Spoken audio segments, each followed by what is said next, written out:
Bangladesh Myanmar সীমান্তের শূন্যরেখায় Arakan আর্মির পুঁতে রাখা মাইন বিস্ফোরণে আহত ব্যক্তিদের সহায়তায় এগিয়ে এল সীমান্তরক্ষী বাহিনী বিজিবি। 18 জুলাই সকালে আহত 4 জনকে আর্থিক সহায়তা দেওয়া হয়েছে বলে জানান কক্সবাজারস্থ 34 বিজিবির অধিনায়ক lieutenant colonel S M Khairul Alam. সহায়তার আওতায় আসা ব্যক্তিরা হলেন বান্দরবানের তুমব্রু ফকিরা ঘোনার মোহাম্মদ সোনা মিয়া, তুমব্রু হাসপাতাল পাড়ার মোহাম্মদ আবু তাহের, কক্সবাজারের উখিয়া উপজেলার তুলাতলী গ্রামের মোহাম্মদ করিম হোসেন এবং একই গ্রামের মোহাম্মদ মনসুর আলম।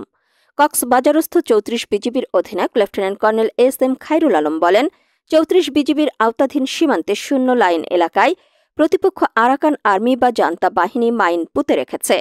ওই সীমান্ত এলাকায় বাংলাদেশি নাগরিকগণ জীবিকা নির্বাহের তাগিদে বিভিন্ন সময়ে শূন্য লাইন এলাকায় জমিতে চাষাবাদ, গরু চড়ানো, বাঁশ ও লাকড়ি সংগ্রহের জন্য যায়, কিন্তু সীমান্তে পুঁতে রাখা মাইন বিস্ফোরণের আঘাতে আহত হচ্ছে। গত 6 মাসে 34 বিজিবির আওতাধীন সীমান্তে মাইন বিস্ফোরণে বাংলাদেশি 4 নাগরিক আহত হয়েছে, যাদের অধিকাংশেরই এক পা বিচ্ছিন্ন হয়ে গেছে। এমত অবস্থায় বিজিবির মহাপরিচালকের নির্দেশনায় প্রথম পর্যায়ে 4 জনকে আর্থিক সহায়তা প্রদান করা হয়েছে। পরবর্তীতে তাদেরকে ধাপে ধাপে আরও সহায়তা প্রদান করা হবে।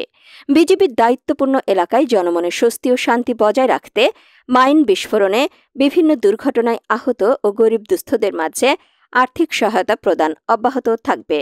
Lieutenant colonel S M Khairul Alam বলেন, সীমান্তে জান্তা বাহিনী কিংবা আরাকান আর্মি মাইন পুঁতে রেখেছে, তাই বাংলাদেশের অভ্যন্তরে সীমান্তের বাসিন্দাদের শূন্যরেখা বা কাঁটাতারের বেড়া পেরিয়ে মিয়ানমারে না যেতে বারবার বলা হচ্ছে, সচেতনও করা হচ্ছে বিজিবির পক্ষ থেকে। এটা সীমান্তের বাসিন্দাদের অবশ্যই মেনে চলতে হবে।